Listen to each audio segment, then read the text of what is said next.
Hello everyone, I'm meteorologist Brad Winter for Regional Weather Live, your YouTube source for weather across the Dakotas and Minnesota. And yes, we're still talking about the possibility of some measurable snow across our area. Here we are late October, and yep, it's coming. It's on the way it looks. We're our first little bit of measurable, plowable, pushable, shovelable snow on the way. But first, before we get into the forecast, do me a favor and hit the like button down below. Hit the thumbs up button. That would help me out tremendously. If you haven't done so already, hit the subscribe button and the bell button along with it. That way you know when I have uploaded another video just like this, or perhaps when I'm on live as well. And with that, let's go on and get to the forecast. Here we are, folks. Here's our first bit of energy, our first part of the storm that's going to be digging deep into the southwestern parts of the United States. And that's going to be affecting our region here as it ejects off several little pieces of energy. Now, further to the north, can't quite see it on this particular one, but we'll show you here on the model way up north here. And even beyond that, another little piece of energy far, far north into northern Canada. I mean, it's almost reaching the poles practically, but that's where our next couple of pieces of energy are also going to be diving down and affecting our region. And all this coming together is going to bring us a very complex weather pattern, especially as we get later in the week. Things still remain a little bit muddled. And to begin our week, as I said, we've got this low pressure system down here, and this is going to be ejecting off a bunch of little waves off to the north and east.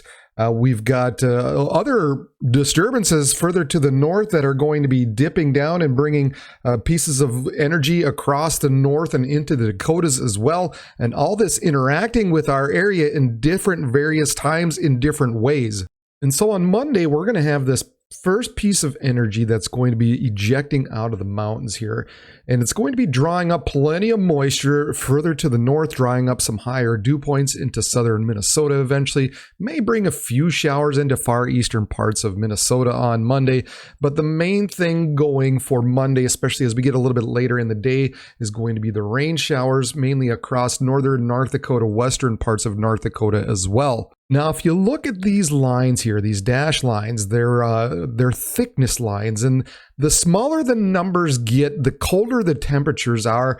And generally what we look at is we look for this 540 mark, this 540 line kind of is the rough idea, rough delineation between the rain and the snow. So once this line turns blue here on my map and continues to push further southward, that's kind of the area where you're going to be expecting that turnover from rain to snow. So you can see as we get to about the noon hour on Monday, still north of North Dakota, but as it continues to kind of sag southward, mainly more so into the evening hours and overnight, we got that little bit of chance of snow across northern parts of North Dakota before we get into that midnight hour. So overnight, Monday night into early Tuesday morning, we'll have a few shots of some showers across the eastern Dakotas, more so into Minnesota.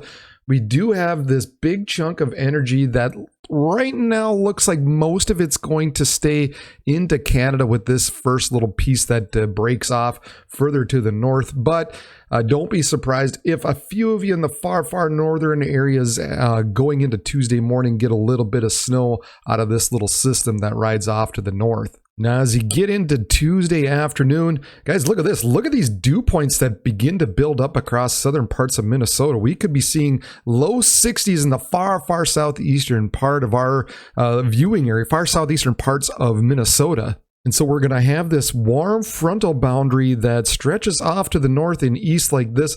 And so we've got a slight chance going into the afternoon on Tuesday for perhaps some isolated severe weather, particularly down into southeastern parts of Minnesota. And so look for a few storms to develop down in the southeastern parts of Minnesota later in the day on Tuesday. The main threat, if there is anything that's going to be severe, is ultimately going to be the hail. I think mostly we're going to see around that 1 inch mark, so kind of on that bottom threshold. You might see some to 1.5 inch, and then some, maybe some isolated gusts to 60 miles per hour. But I think ultimately we're looking at more of a hail threat with this type of system. Now, I do think with the early sunset this time of year, the severe threat will diminish rather quickly, but we are expecting some storms to develop further to the south and basically ride to the northeast. So some of you areas across southeastern parts of Minnesota could see continued showers and thunderstorms through the overnight hours Tuesday night and into the early parts of Wednesday morning. And so Wednesday morning, once we get that big chunk of moisture off to the north and east, look further to the north as here comes our first big wave of energy that's going to be diving south out of Canada and affecting the areas across northern parts of our region. And so here we are Wednesday morning, right around 9 a.m. And again, like I said, that rain kind of moving off of our area, but we've got this piece of energy that begins to bring snow across western and northern parts of North Dakota. And there it is, a little bit of a closer look there by Wednesday morning. There's around noontime begins to spread just a little bit further to the east. Most of it at this point is going to be north of I-94. And then by around 3 or 4 o'clock, perhaps a few heavier areas, we'll call it more so moderate areas, perhaps one around the Devil's Lake area. Just depends on where some of that those bands really ultimately set up. And then continues into northwestern parts of Minnesota once we get to around that 6-7 p.m. time frame. Now that snow will continue to stretch and sag just a little bit further to the south through the evening hours Wednesday evening. You can see moving into northern parts, north central parts of Minnesota, perhaps just sagging just a little bit south as well. But in the meantime, we're also going to have this low pressure system that's going to be ejecting out, firing off all these storms across the central plains and up and into the portions of Iowa as well. And I think what that's going to do ultimately is rob a lot of the moisture in our area. And so as we get a little bit later into the night, Wednesday night, and more so as we get into Thursday morning, look at how all that moisture really gets confined into more so the raining part of this storm, as we're going to continue to have some showers and storms across southeastern parts of South Dakota, southern parts of Minnesota, but ultimately kind of drying up the colder section of the storm to where that snow just kind of begins to dissipate out once we get into Thursday morning. Now, once we get to Thursday and beyond, things really begin to look really murky, and I'll show you why. By Thursday morning, we have this system that's now down in the Pacific Northwest that's ejecting out and moving to the north and east. We've got another system digging deep into the southwest once again that's coming out of the Pacific Northwest. We've got another trough way up into Canada that's going to be digging southward.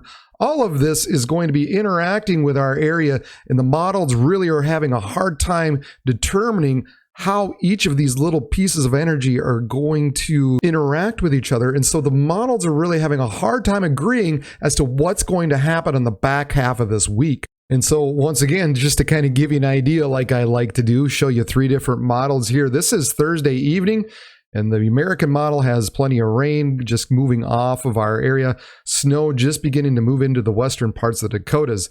Now, the Canadian model pushes that snow a little bit further north and east, more so into North Dakota, has that rain pushing way further to the north. And the European model has way more rain further to the north and west, but also a lot of heavy snow in the northwestern parts of North Dakota. So, and this is just for Thursday evening. Friday morning, more snow across the Dakotas and Minnesota by the American model. The Canadian model has that snow lifting off to the north and east. And the European model by this point, Friday morning, has that snow out of our area already. So the back half of the week is going to be very difficult to say for certain what's going to happen. But, all right, meteorologist, what do you think? If you had to guess, what do you think is going to happen?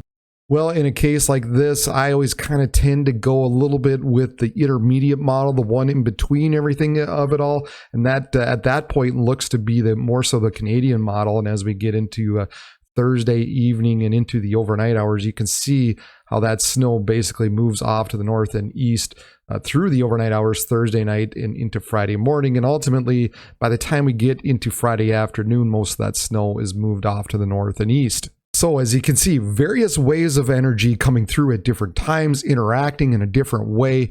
And ultimately, it's just going to be very difficult, especially in the back half of this forecast, to determine exactly what's going to happen. Now, like I said, I think as we go through Wednesday, that looks like the models for the most part are agreeing at this point. And especially the American model has been a little more consistent run to run to where you're looking at it and it keeps showing the same thing. So with that said, when we're taking a look at the potential snow amount, especially as we go through the day Wednesday and into the evening hours Wednesday night and into the early parts of Thursday morning, you can see how that snow begins to accumulate.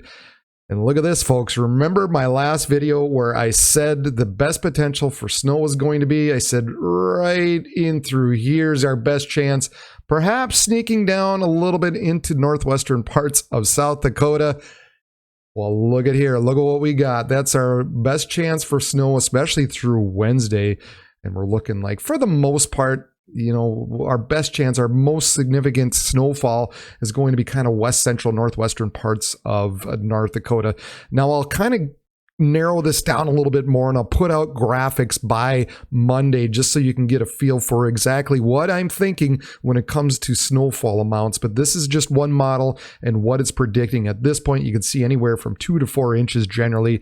And then as you get off to the north and east, you're looking closer to an inch in accumulation with this first bit of energy. So now I said I was going to go with the Canadian model on the back half of the week. So you can kind of ignore this batch further to the northwest. This is what it's predicting when it comes to the earlier part of the week. I think that's way too much snow that is pushing in on the beginning part of the week. But the secondary part, the second snow system that moves across, if the Canadian model is right, is going to make a track basically from northwestern parts of South Dakota up into Grand Forks International Falls. And again, will this amount be right? I think it might be a little high. The Canadian model tends to do that, especially this early in the year. But I think this is probably our better chance or a better track right now for snowfall as we get in the back half of the week. And we'll fine tune the amounts as we get closer to that time frame. Monday's highs, look at this, guys, really nice further to the south, mid 70s down in southern parts of South Dakota, reaching near 70 across southern parts of Minnesota. As you get further to the north and west, we're looking at the highs mainly in the mid 40s. Tuesday morning lows, we're getting those peekaboos from the low temperatures below freezing just in the far northern parts of North Dakota. Down in the southeastern parts of Minnesota, lows only going to be in the upper 50s. So actually rather warm to start the day off on Tuesday. And then your high temperatures, we're looking at the mid 70s for the southeastern parts of Minnesota. Of course, that's kind of where we're expecting the possibility of the strong to severe storm. So of course, that's where the warmer temperatures are going to be. Further to the north and west, the high temperatures only reach in the mid 40s. Now, Wednesday morning, that's when those cold temperatures really begin to move on in. Look at all that cold air beginning to move into the Dakotas. That's our morning lows for Wednesday. Our highs will rebound a little bit, but look far to the northwest. They're going to struggle. In fact, they won't get above freezing in the northwestern parts of North Dakota on Wednesday. And oh boy, on Thursday, it just gets worse. Thursday morning, that freezing line creeps across most of our area. Lows in the single digits possible across western parts of North Dakota. Most of North Dakota is not going to get above freezing. There's our freezing line for the day. Our high temperatures north and west of this line is going to be below freezing for the day. Obviously, if you go further to the south and east, we're looking closer to 50 degrees down in that southeastern parts of Minnesota. Friday morning lows, that freezing temperature now makes its way across the remainder of our area. Again, single digits for low temperatures in the north and west. Friday's highs, that freezing line creeps just a little bit further east and just a little bit further south as well. So again, areas across North Dakota are not going to get above freezing for Friday. And then Saturday's highs, again, that freezing line pushing just a little bit further south. So much of South Dakota, all of North Dakota, northwest Minnesota, you will not be above freezing the way it's looking right now, as our high temperatures are not going to get above that 32-degree mark. Then our high temperatures further down to the south and east looking to be 40, 45 degrees possibly. So there you go. Kind of a complex weather pattern to say the least, as we got multiple little disturbances moving through and a few big ones along with them that's going to be bringing rain, thunderstorms, snow, all the good stuff across our area. So make sure you keep tuned right here. If you haven't done so, like I said before, subscribe down below, hit the bell button beside it. That way you're alerted when I've uploaded another video, and I'll try to do another video perhaps Monday or Tuesday just to kind of give you an update of what's going on. I'll give them as much as I can this week. And then also I might be on live just depending on how things shake out with the forecast. So make sure you subscribe, hit the like button down below, and we will see you later on this week. For Region Weather Live, I'm meteorologist Brad Warner. Everybody have a good day.